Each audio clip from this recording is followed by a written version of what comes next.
বরমাই phone কইরো miss you ভালো থেকো। Hello good morning, welcome to রূপকথা ডট ইন। অনেকদিন পরে তোমরা আমাকে এইভাবে ব্লগে দেখতে পাচ্ছ, আর তোমরা হয়তো থাম্বনেল এবং টাইটেল দেখে বুঝতেই পেরেছো যে আজকের ব্লগের কি বিষয়বস্তু।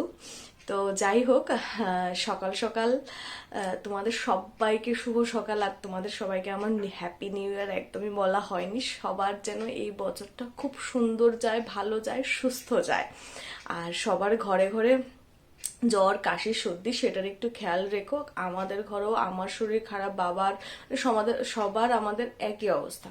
তো যাই হোক, আস্তে আস্তে তোমরা আজকের ব্লগে সবকিছু জানতে পারবে কেন আমি ও বাড়ি চলে যাচ্ছি। হ্যাঁ, একেবারেই চলে যাচ্ছি, সেটা সত্যি কথা, কোনো রকম মিথ্যে নেই। তোমরা আস্তে আস্তে জানতে পারবে, দেখতে থাকো। এবং চলো আগে রান্নাঘরে যাই, এইমাত্র পুজো দিয়ে আসলাম তো গরম জলটা হাতে নিলাম। চলো এবার রান্নাঘরে যাই, দেখি মা আর ও আমি চলে যাওয়ার পর কোন জিনিসটা সবচেয়ে বেশি মিস করবে। তো চলো যাওয়া যাক। মা, আমি গেলে তুমি আমার কিতা সবচেয়ে বেশি মিস করবা গো? কি গো, তো উচিত আমরা একজন নিয়ে দিয়াও না তোমার। আচ্ছা ওইছে, আমিও দোকানও যাইতাম না, নাহলে তো প্ল্যান করছিলাম তো বাবু থাক সারবো। সাগর হইতেছি, নাহলে নিয়ে দিয়াই তো। আর তুমি কিতা মিস করবা? আমি খাও মাংস শুটকি ইস মা নিয়ে খায় না মা ও বাচ্চা করবো মানুষে শরীর পরে লেখাই মানুষ জানাই আছে শরীর পরে ভালো মন্দের খাওয়ানো পারি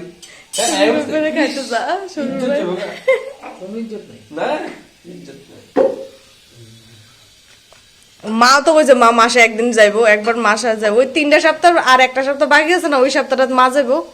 মাসে আমি একদিন যাবো, আমি একদিন, তুমি 2 দিন, মা একদিন, বাস।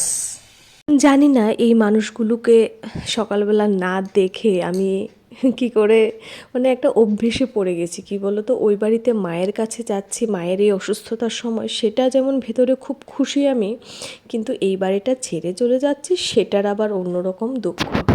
মা সেটাই বলছিল, এই যে সকালবেলা উঠে আমি স্নান করে এসে চাটা করি, মা একটু আরাম করে বসে খায় যতটুকুই পারে, আবার অফিস থেকে ফিরে সন্ধ্যের চাটা করে দিই, মা নাকি সেটাই সবচেয়ে বেশি মিস করবে। আসলে শুধু তো চা নয়, চায়ের সাথে বসে মা আর আমি একটু আড্ডা মারি, বিভিন্ন বিষয় নিয়ে কথা বলি, তো সেইগুলো মা খুব মিস করবেন, এটাই মা বলছিলেন। আর ও অবভিয়াসলি আমার হাতের রান্না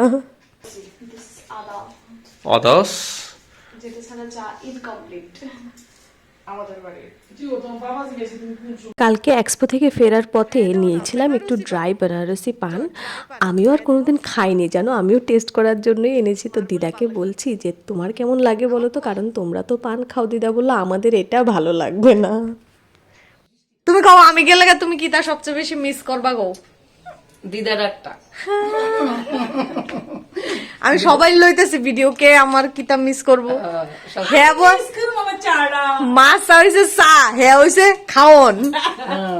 আর আমি মিস করুম হইছে দিদার একটা আসা যাওয়ার পথে দিদা ডাকা। What do you want to say?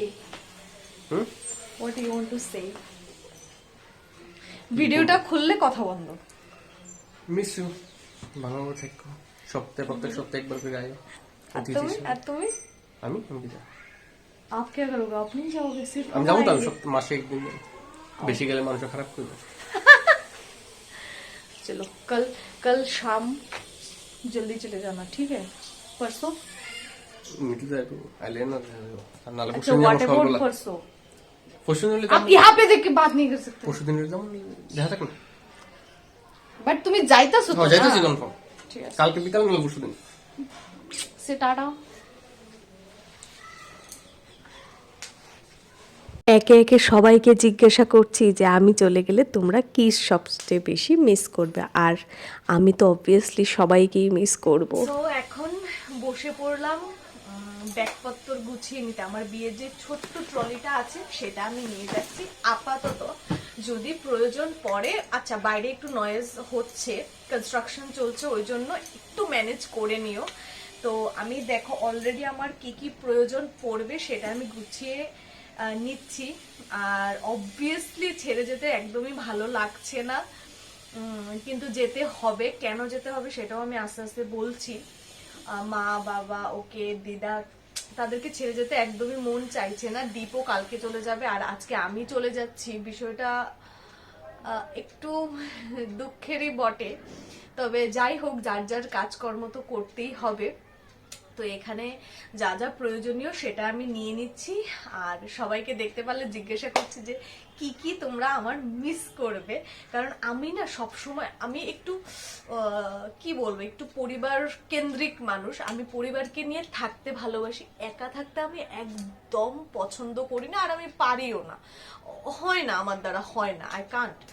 তো ওই জন্য যাওয়া আসার সময় নিচে দিদাকে বারবার ডাকি, দিদা দিদা কি করছো, কি রান্না হচ্ছে এটা। তো মাকে জোরে জোরে মা মা বলে ডাকা, পাড়ার লোকেরাও নাকি শোনে যে বৌমা কি সুন্দর মা ডাকে। তো আমি কোনোদিনই শ্বশুর শাশুড়ি বলে আমি কিছু বিশ্বাস করি না, মা বাবাই। তারপর ওর সাথে দুষ্টুমিটা তো মানে, যেহেতু আমরা ব্যাচমেট, তো আমাদের বন্ডিংটা অন্যরকম, বন্ধুত্বটা আগে প্রায়োরিটি। তো ও কালকে যাচ্ছে, তোমরা দেখতে পাবে, কিন্তু গিয়ে ওই একদিন থেকে তারপর আবার চলে আসবে, এক দুদিন থেকে। তো ওই জন্য এই জিনিসগুলো আমি খুব মিস করবো। আর অবভিয়াসলি আমার ঘর, আমার খাট, আমার ওয়ার্ড্রপ, আমার গোছানো সব জিনিস, সেগুলো তো অবভিয়াসলি মিস করব। তো আশা করছি খুব তাড়াতাড়ি চলে আসতে পারবো। খুব তাড়াতাড়ি নয়, অ্যাটলিস্ট কয়েক মাস তো পারবোই না, একেবারেই পারবো না। তো দেখি কি হয়। তো চলো এবার ঝটাপট করে না ব্যাগটা গুছিয়ে নিই। কালকে থেকেই মা বাবা সবাই বলছে যে ব্যাগটা গুছিয়ে নাও। আসলে ওই যে যাওয়ার ইচ্ছে হচ্ছে না, সেই জন্য ব্যাগটা গোছাতেও ভালো লাগছে না। চলো এবার ফাইনালি ব্যাগটা গুছিয়ে নিলাম। এবার একটু উপরে যাই, ওই যে এক সপ্তাহ ধরে চা পাতা জমানো, সেটা এবার গাছের গোড়ায় দেব। তোমাদেরকে না নতুন কয়েকটা ফুলও দেখাবো। চলো দেখাতে দেখাতে একটু কথা বলি। এই যে আমি ও বাড়িতে চলে যাচ্ছি, ও বাড়িতে যাওয়ার যে ভালো একটা অনুভূতি, মায়ের কাছে যাব। এই যে ফুলটা দেখছো সেটা কিন্তু একটা গাছের মধ্যেই হয়েছে, আর এই ফুলটার নামটা জানলে আমাকে জানিও। সব গাছগুলো না ওর খুব যত্নের, এগুলোকে ছেড়ে যাব সেটাও খুব কষ্টের। হ্যাঁ, যেটা বলছিলাম, এই যে ও বাড়িতে যাব মায়ের কাছে, সেই ভালো অনুভূতিটাকে আমি না মানে এনজয় করতে পারছি না, কারণ আমি এ বাড়িটা ছেড়ে চলে যাচ্ছি। তো দুটো এতটা মিক্সড ফিলিং আমি বলে বোঝাতে পারবো না। তো মা আমাকে খাবার দিয়ে দিচ্ছে, একটু পরেই খাবার খেয়ে আমি রেডি হয়ে যাব। আর এবার আমি জানি মায়ের উপরে চাপটা আরও বাড়বে, কারণ সব একা হাতে সামলাতে হবে। তো যাই হোক, তো চলো আমি ফাইনালি রেডি।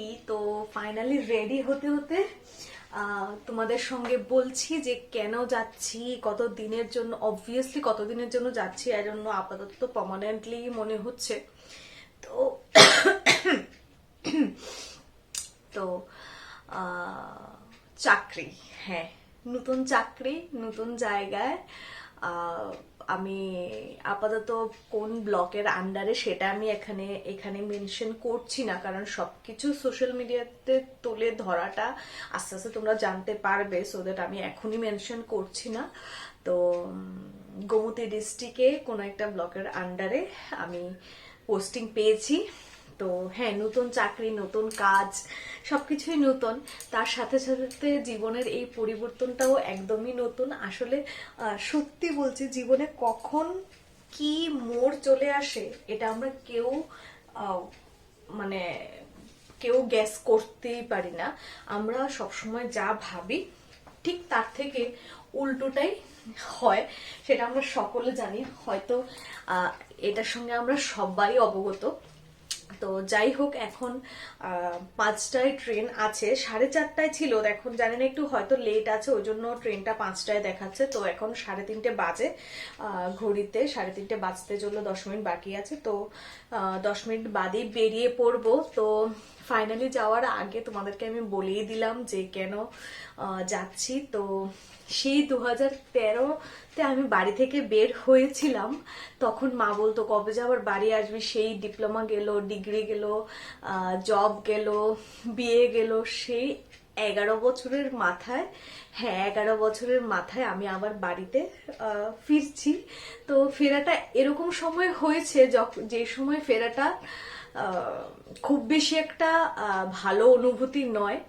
তো যাই হোক, অবভিয়াসলি আমার হাজব্যান্ড, আমার মা বাবা, এই বাড়ির মা বাবা এতটাই সাপোর্টিভ, যার জন্য আমি কাজগুলো এত স্মুথলি করতে পারি লাইফে, সিদ্ধান্তগুলো এত স্মুথলি নিতে পারি অনলি বিকজ অফ দেম। তো তারা যদি এত সাপোর্টিভ না হতো, হয়তো জিনিসগুলো আমার জন্য আরো বেশি ডিফিকাল্ট হয়ে পড়তো।